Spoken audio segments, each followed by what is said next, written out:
UCLA Hoops, they ran the table in practically every award in the Pac-12, and they deserved it too. Let's talk about it on Locked On UCLA.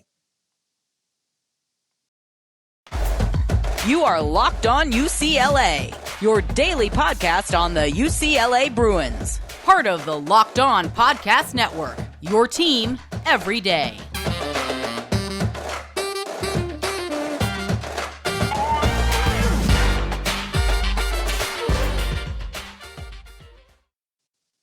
Hey everybody, it's your favorite host. It's Zach Anderson-Yoxsimer, joined today by Max Kelton here on the Locked On UCLA podcast. Thanks for making your first listen each and every day. It's free on YouTube and wherever you can find it.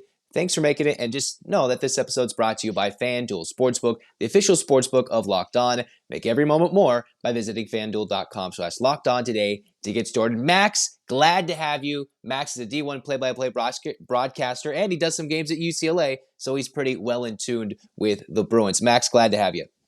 Hey, appreciate you having me, Zach. Rock and roll. Hey, great week for UCLA athletics left and right. A ton of fun following along. So this should be a fun one today. All right, for UCLA, we're gonna get right to it. When it comes to the awards, Jaquez, Player of the Year, Adembona, Freshman of the Year, Defensive Player of the Year in Jalen Clark, and the John Wooden Coach of the Year award goes to none other than the UCLA head coach himself, Ian Mick Cronin. They pretty much swept the awards. I mean, I don't know what your thoughts were on it, Max, but in my mind, it seemed like pretty much every award that was won by a UCLA Bruin was deserved. I know the most debated was the Player of the Year award between Jaime Jaquez Jr. and Azuolas Tubelis. That was back and forth. There was even some Twitter beef between beat reporters for UCLA, Arizona, throwing shade one at another. But it was Jaquez who I think truly deserved the award going at the end of the regular season. Well, who won the championship, right? Who got that regular season title? And frankly, I think it's pretty clear that, it's about the most valuable player. Maybe not the player that scored the most points, but the player that was the most valuable to their team. And I think Jaquez was pretty clearly the most valuable player, at least to this UCLA team. Frankly, I'm not sure if the Bruins would be in the same place without him. 18 points per game, eight rebounds per game, and he is also a leader on the court. It's his second straight named Pac-12 first team. Of that first team selection is important as well. And he shows some confidence too. Hey, he said, "Let's get the Bruins out. Let's sweep these awards." And it's just the second time ever in Pac-12 history that one school, one program has won all four of those awards. And I think we were talking about it earlier the other time back in 2021, that COVID year when USC did it. So again, I think it's a terrific accomplishment, but a guy like Jaquez, he doesn't care about this award. That's not what he's going. That's not what he's banking for. He cares about first the Pac-12 title, then he cares about making it through the Pac-12 championship, and then he looks for a national title. And that's the stage that these Bruins are on. So I think that this is just maybe another trophy in his trophy case for the Camarillo native. But aside from that, sure, it must feel good, but I'm not sure that this is where his thoughts are today. Yeah, for the Bruins, sweeping all the awards, as you mentioned, for the first time since 2021. And hey, it's maybe the first real season, without too many cancellations that, it kind of history swayed Hawkins' way when it came to, one, the fact that UCLA won the regular season title outside of Mobley winning it a couple years ago. It had usually gone to the or outright Pac-12 regular season champ, all the way from Oregon, from Washington, even last year with Arizona, with Benedict Mathurin winning it, and this year with Jaime Jaquez. And, sometimes we talk about players of the year, most valuable players in certain conferences, and sometimes, we've broadcasted and we see games. Sometimes you want to lean to the guy that scores 25 points per game, but Jaquez, he does it scoring the basketball, he does it rebounding the basketball, and most importantly, he does it on the defensive end. He's one of the best players in the Pac-12 and across the country too when it comes to defensive win shares. That's pretty a nerdy stat, but basically it's a way to say that other than Jalen Clark, the defensive player of the year, Jaime Jaquez Jr. is all around a great player. And even Tubelis was getting, I don't really know what the right word to say is, but he wasn't getting a lot of love for his defense, especially at the end of the year. Jaquez and the Bruins 7-0 at the end. There's the recency bias too. I know you mentioned that to me before the podcast. But the fact that it's defense, offense, rebounding, he does it all. I think that's a true well-rounded player for someone who would get things done in the clutch down the stretch. Well, you talk about that recency bias too, and UCLA coming off a standout victory against that Arizona team. So, hey, that makes sense that folks that are voting are looking at how Jaquez has played down the stretch. And you talk about that defensive prowess. He gets his hands dirty. He's got a steal and a half per game. He's just the sixth player in conference history to be top five in steals, rebounds, and points per game in the Pac-12. So that gives you an idea of how special this season has been, and not just for Jaquez, but for the Bruins in general. Winning this conference by 4 games, it's the first time that's happened since 2004. So just really impressive, for the Bruins in general, and how good he's been. He's propelled this team to new heights. A number 4 finish in the country, cusping a 1 seed of the NCAA tournament, which we might get into a little bit later. I think that it's well-deserved, not just for the success that he's had individually, but that the team has had collectively. And granted, he's not the only one on this team, but when you lead a program like this to new heights, a program that for so long has already been in the spotlight, including, the last couple of years in the NCAA tournament, make no mistake, Jaquez had one of the best seasons a Bruin has had in years, and no wonder why he's won this award. And frankly, I think, like I said, well deserved. That's the best way to put it. All up and down the board, I believe he's the first one since Kevin Love in 08 to win the Player of the Year. You had Jalen Clark, who is, you could argue, a co-MVP alongside Jaime Jaquez Jr. because his defensive prowess puts him amongst the nation's best when it comes to the ability Jalen Clark had defensively. But the fact that, mum's the word right now with Clark, and, Mick Cronin came out and said, we don't know what his availability is going forward. They're being a little mum on Jalen Clark's availability. He's not available for the Pac-12 tournament, and who knows about the NCAA tournament. We can get to that later on a different episode, but he was clearly the runaway favorite. And as he talked about, I think on social media, this is my Russell Westbrook year. He came out and's like, yeah, first defensive player of the year for UCLA since when? Since Russell Westbrook won it back in the 3 straight Final Four days. And then Mick Cronin, I don't think there's any other coach that could have won this award. Heck, you could have had the clear-cut favorite freshman of the year in Amari Bailey, and he missed a month. So what does UCLA do? Get coached up, and then Adem Bono wins freshman of the year. So with a guy out, you get guys playing. It just seemed like UCLA had everything cooking this year. And, we don't want to shortchange Tiger Campbell. 3rd year, he's been on the first team all Pac-12, and he still might come back one more year. He's still up in the air deciding that at this very moment to what we know. So Tiger Campbell, UCLA, you can just see how deep they are in this one. One thing I have to point out, though, why was there no love for David Singleton? That's one thing I didn't like, with the fact that Singleton didn't get a full allotment of love. I know there's a stretch in Pac-12 play. He did not go off like he did sometimes in the non-conference, or like he did against Arizona in the beginning of Pac-12 play. So I wish Singleton would have got more love. But either way, every Bruin who saw significant time on the floor and was instrumental to them winning, I believe they all got recognized outside of Singleton.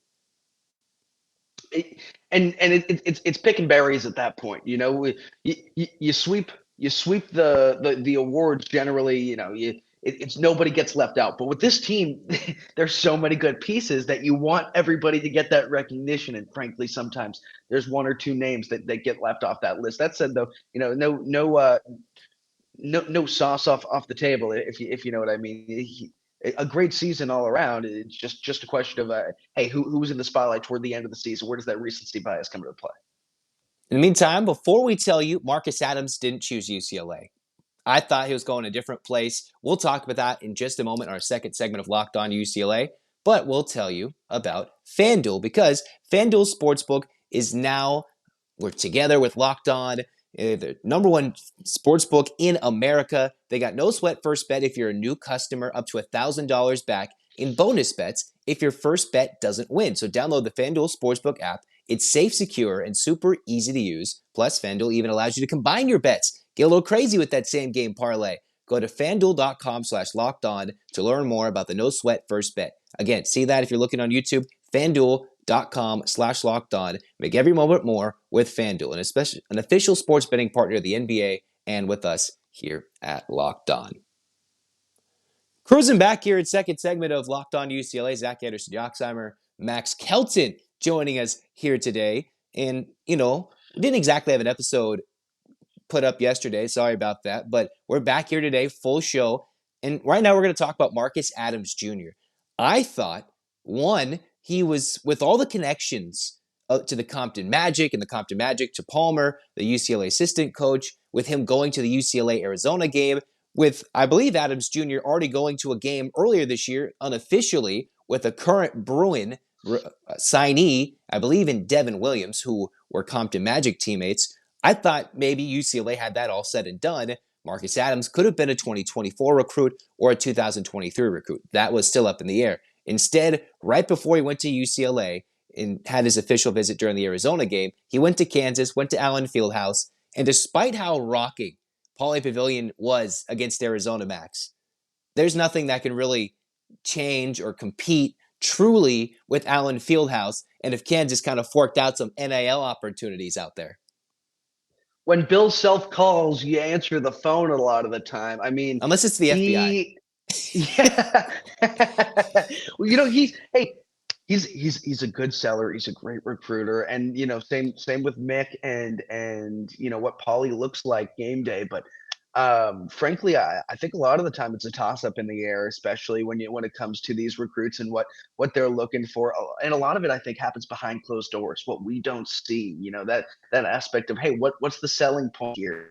Sometimes it might be NIL, but I don't want to speculate here. All I know is that hopefully this young man did what's best for him, and not all the time is what's best for this person, coming to the school that you expected them to go to. But hey, that's why the transfer portal is there, and I think it's so easy to focus on the programs that we have at stake and not focus on the player themselves and what's best for that player. So it'll all play out. It'll all play out. But UCLA has a terrific recruiting class in its own right moving forward. So while maybe some hearts were throbbing after that a little bit, I think moving forward they'll be okay. It was between Syracuse, UCLA, and Kansas, and still Marcus Adams Jr. is planning. He's technically a junior, but he's planning on playing AAU this upcoming season because he's already, I believe, 18 years old. Still in between getting credits and the ability to go from 2024 to the class of 2023. But, when Bill Self and Kansas NIL money comes through for basketball, as much as UCLA wants to claim the blue blood, as we all love UCLA, they do a little different things. That's why Bill Self has been reportedly in trouble, but never in trouble. They know what to do, and now that it's technically legal to find NIL opportunities, don't you think in Lawrence, Kansas, they're going to find a way? Oh, this is a guy we want. They're going to get him. And unfortunately, what Marcus Adams said, I believe to 24/7 Sports, he said, my official visit played a big role, going to see how passionate they were. They said they wanted me, they needed me, the NIL opportunities he specifically cited, and simply, the most important part, a couple of Kansas guys, forwards, guys that he listed, are going to be leaving, going to the NBA.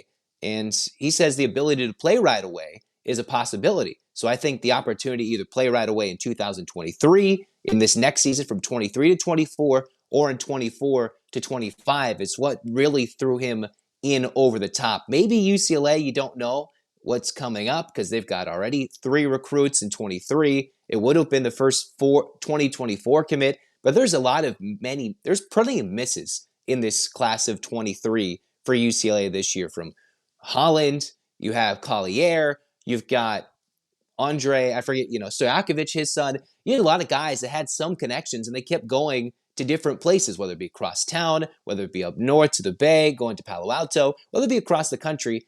It's maybe not the most dynamic necessarily in terms of recruiting. I might disagree with you there, Max, but I think overall UCLA had an opportunity. I thought it was set and done, and I was kind of stunned when I saw, he commits to Kansas. And, I thought he would commit to Kansas only if he was going to completely announce he could come in 23, and that didn't seem to be the case there. Well, not only that, you talk about the depth on this team this year, and then what's moving forward next year, right? And you even talked about how Tiger Campbell might be returning. So, hey, when a player just doesn't have the insurance, the backbone, it's like, hey, I'm going to be playing next year, especially a kid of his caliber. Then, frankly, like I said, going to the right place at the right time is really important in collegiate sports. And far too often do we get coupled in with, hey, what is my team doing? And how did my team not snag this young man? But the future is bright. You look at a kid like Amari Bailey on this team. He's gonna be solid for years to come. And Well, I just guess the debate there too is he going to stay the extra year? Is Dembona yeah, going to stay? I think yep, the talk was the class of 24 for the NBA draft isn't that hyped. So do these guys stay an extra year? Bailey fully hone in. Does UCLA get these guys all coming back and become a super team next year with yeah, Bailey, with Bona, guys who could be player of the year candidates? You have Campbell, who's a superstar general in terms of being a point guard on the floor. So it just maybe those are things he saw and heard that we haven't been, brought into, and we won't know about these freshmen and these guys who could leave until we see the tournament, right? Or the Pac-12 tournament. If they go on a big run, guys' stocks rise and they generally go and they get a lot of money, even if they're ready or not. So we'll find out what that all means when it comes to Bailey and Bona and how much that maybe affected the likes of Marcus Adams Jr. And again, they already got a couple of forwards. Adams is more 6'8" small forward, and they already have two 6'10" guys coming in. So you just wonder if it was just a bit of a logjam for UCLA's 23 class or beyond, which would have been their first recruit. But speaking of looking forward, we're now going to transition into UCLA softball. And, Max, you've broadcasted UCLA softball this year. You can tell me firsthand how Kelly Inouye-Perez's team looks. And I'm not sure if you've seen them since they lost to Oklahoma, but they came out angry. I believe they played, in the Judy Garmin recently. They just played at Howard, in the HBCU night in a close game 4-0. They won. Pretty much they looked like the most dominant team in the country in terms of getting wins over good opponents, dominating Florida with that Megan Faraimo no-hitter, but then a lot of close wins, and then it all collapsed one day against Oklahoma, yeah. where it just was like, wow, it couldn't have gone any worse than that. That sucked is basically what Inouye-Perez thought. So what are your thoughts on the UCLA Bruins this year on the softball side? Well, it's really fun to watch this team. Anytime you have a team that can swing the bat the way that they do, they are so well-rounded top to bottom. You talk about Faraimo, she's right now the pitcher of the year. In February, she was incredible, just an absolute monster out there. And this was a number one team in the country up until that matchup against Oklahoma. I think that's the focus there, right? They started at number two, had won 12 straight to open up the season, but they hadn't really played too many strong opponents prior to that. They had played Florida State and a couple others. And then Oklahoma rolls in. And hey, that's a team that last year won a national championship. They're going for the three-peat. And frankly, I think the only team that can give them a run for their money are the Bruins. And something is a Bruin in UCLA, Easton Stadium. This is a program that has consistently shown prowess. And now with Maya Brady leading the way, you also talk about the freshmen who have been just very impressive. Woolery has been terrific. Megan Grant has been really good. This is a team with top to bottom, 1 through 9, so much talent. And it's a question of every time they step out onto the diamond, how are they going to show out? You talk about a kid like Kelly Gooden, who has been so dominant as well as of late. Just there are so many good pieces on this team. And then you see how Megan Faraimo, when she steps into the circle, what she can do. Faraimo with that no-hitter against number 3 Florida at the time is incredible. It's incredible. It's her second no-hitter of the year. She already threw one against USD. But her doing that at that level against Florida, when Florida was – I think it's the first time a no-hitter, a Bruin has thrown a no-hitter against a top 3 team since 2003. And just that alone makes it, that much more special. But let's talk about Maya Brady for a second. I have some notes on Brady here that I got from my man Vinny Lavasiti, who works for UCLA softball. And the first thing better not be Tom Brady's niece again. Yeah, No. it's a bad batter, bad baller, straight up hitter, everything for Maya Brady. What is it? Well, she's third in the country in hits, 6th in RBI, 3rd in runs scored, and she leads the Pac-12 in those categories too. And you just talk about her production. She's just so good at getting on base and then working the count well, and how how she can see pitches. I think that that's the most impressive thing from a player who's been coming along for as long as she has and working her way through this program. Perez for a few years had been the staple of this program, and since she left this season, it was a question of who was going to take over, who was going to be that headliner. And I think that, well, Megan Faramo in the circle is that headliner. She's not swinging the bench. She's not showing out every day. And while she Seems might like lead she the is country, sometimes. yeah, while she might lead the country in wins and she's second in strikeouts, she's just not playing every day. And the name that draws attention every single game is Maya Brady. She is going to continue this absolute tear. Continues to make a name for herself as one of the best Bruins of all time, and it's fun to watch. It's fun to watch because every time she steps in, you never know what's going to happen. You could guess she's going to get on base, but you never know how she's going to do it. And it just her poise at the plate and her poise on the defensive side of the ball. One of those players that is just so much fun to watch. So hey, this UCLA softball team, they look solid as ever. Quickly, tell me, Max, who do you think is the most outstanding freshman right now so far in the season? I know it's a bit tough. Choose one and tell me why pretty quickly. Well, I think Megan Grant is that player.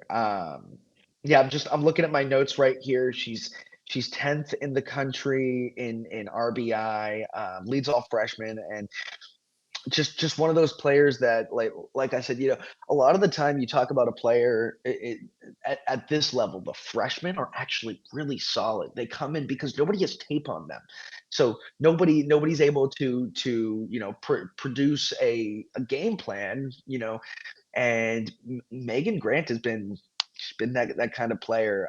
Yeah, it says Chef Megan. It's so funny how Vinny does it. But yeah, she's been that player. She's been what they expected when they recruited her, and she's come in. She has been a staple in the lineup, and just has been able to do some damage at the plate with runners in scoring position. So, it's a luxury that the Bruins have to be able to rely on a player who, in her first year, is able to do so much damage in crunch time when they need it most. And Grant's been that player. She's been that player. So for me, while it's between her and Jordan Woolery, I'll go with Grant, but hey, it's close. I'll tell you that much. Well, that's some great thoughts. We'll learn and we'll talk about it later on.